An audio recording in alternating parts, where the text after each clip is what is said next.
توانائی دیتی ہے، پورا مضمون باندھا ہے۔ اعلیٰ حضرت کہتے ہیں بہروپیہ تھا، مداری، روپ بدل بدل کے دکھایا کرتا تھا، بادشاہوں سے انعام لیتا تھا۔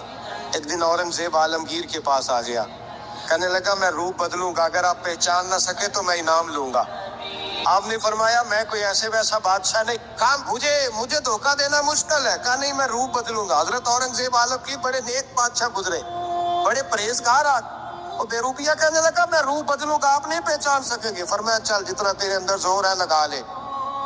حضرت نے اعلان کیا کہ میں نے فوجی بھرتی کر دے، 2 ماہ کے بعد ٹیسٹ ہوگا۔ وہ 2 مہینے دوڑتا رہا، رنگ روپ بناتا رہا، آیا ٹیسٹ دینے، 2-3 سپاہیوں کا امتحان لیا، اس کی باری آئی تو 10 روپے دیے، کہنے لگے تیرے آنے جانے کا کرایہ میں نے تجھے پہچان لیا ہے۔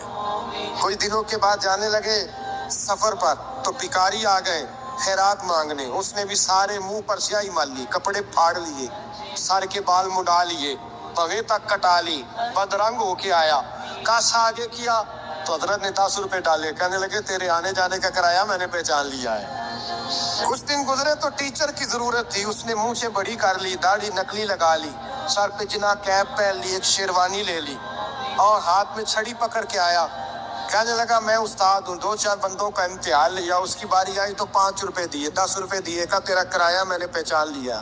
2 سال گزر گئے، وہ جب بھی آتا حضرت پہچان لیتے۔ ایک دن سفر پہ جا رہے تھے، بہت بڑا لشکر تھا، جہاد کرنے جا رہے تھے اورنگزیب عالمگیر، تو دیکھا ایک پہاڑی ہے، پہاڑی پہ لوگ جا بھی رہے ہیں آ بھی رہے۔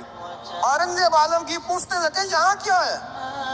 کہنے لگے بابا جی بیٹھے ہیں دعا کرتے ہیں، اللہ کے نیک بندے ہیں۔ اورنگزیب کہنے لگے یار پرانے لوگ سارے ہی اللہ والوں کو مانتے، یہ بھی مصیبت آئی ہے جتنی نہیں آئی ہے، سارے لوگ ہی مانتے۔ کہنے لگے ذرا میں دعا نہ کرا لوں، بچے کام جا رہا ہوں۔ اورنگزیب بادشاہ تھے، بادشاہ لوگ نازک مزاج ہوتے ہیں، گھوڑے سے اترے، بڑی مشکل سے پہاڑی پہ چڑھے، اوپر گئے تو لائن لگی ہے، بابا جی غار میں بیٹھے، کہنے لگے میں نے ملنا، میں اورنگزیب ہوں۔ انہوں نے کہا ہمارا بابا اس طرح کا پیر نہیں کہ امیر آئے تو رنگ اور ہو، غریب آئے تو اور ہو، یہاں اگر ملنا ہے تو لائن میں لگ جاؤ، سب ایک جیسے۔ اب لائن میں کھڑے ہو گئے، 50 آدمی آگے تھے، کہتے ہیں 51واں نمبر تھا، تھک گیا دھوپ میں کھڑا کھڑا۔ جب میں پہنچا غار کے دہانے تو میں نے بابا جی کے چہرے پہ نظر ڈالی تو بڑا نورانی چہرہ، بڑی خوبصورت لب و لہجہ۔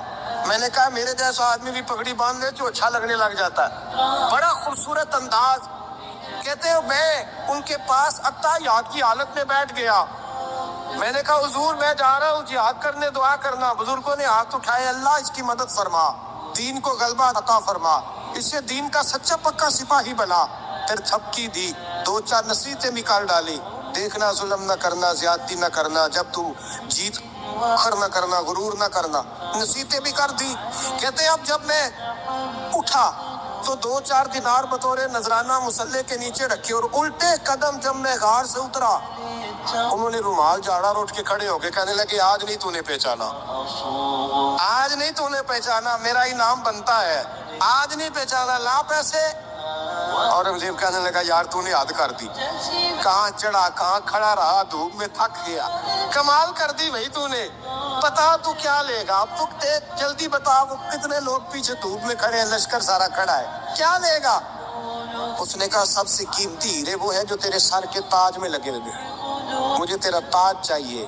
اور بھائیو سننا اور یاد رکھنا، میرے اعلیٰ حضرت کہتے ہیں بادشاہ نے سر کے اوپر سے تاج اتارا، بہروپیے کے قدموں میں رکھا اور کہنے لگے یہ لے، اور یہ تو تیرا مانگنے پر میں نے دیا ہے نا، میں واپس آتا ہوں تو آنا، میں اپنی مرضی سے بھی تجھے دوں گا، تو نے اورنگزیب جیسے بندے کو دھوکہ دیا، آنا میں اس وقت بھی دوں گا۔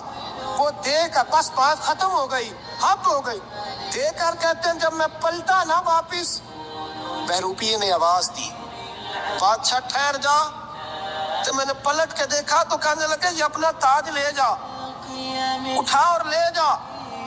میں نے کہا 2 سال بیت گئے تجھے محنت کرتے، آج قابو آیا تو لے جاؤ، کہنے لگا لے جا، مسئلہ سمجھ میں آ گیا۔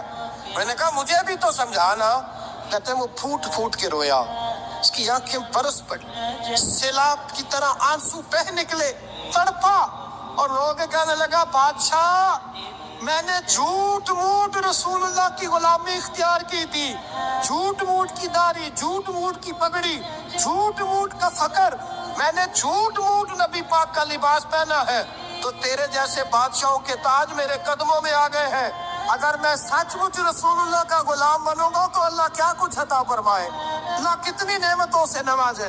میرے اعلیٰ کیا فرماتے ہیں؟ اعلیٰ حضرت فرماتے ہیں فرشتے بھی کرتے ہیں